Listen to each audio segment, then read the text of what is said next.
Asaduddin OBC সাহেব একটাই MP এই যে বাকা বিল রুকলেকে বলেন সবাই তো করেছিল আসাদুদ্দিন ওবিসি সাহেবকে একাই।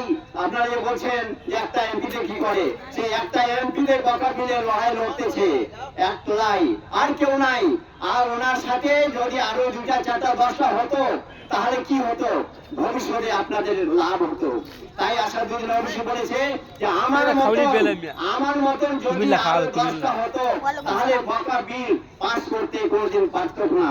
এটাই আমরা সোচতে হবে। আমরা কে সারা ভারতবর্ষে আমরা যদি ইচ্ছা করি তাহলে সারা ভারতবর্ষে কুড়িয়ে 2টা 4টা 10টা 50টা এমপি নিয়ে আসতে পারবো।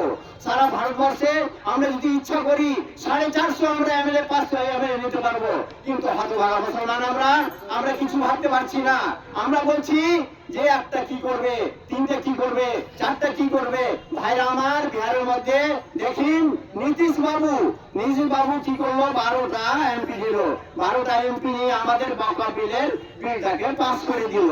তাহলে এরকম আমরা যদি ইচ্ছা করি 10টা কেন 12টা কেন আমরা 50টা এমপি নিয়ে আসতে পারবো। যখন ওই 50টা এমপি আমরা নিয়ে আসবো তখন ভারতের পার্লামেন্টে আমাদের আসাদুদ্দিন ওবিসি সাহেব সেই কথাটাকে তুলে ধরবে। আরে ভাই, আপনারা ভেবে দেখুন, আপনারা এই কথা বলবেন না যে 2টায় 4টায় কি করে।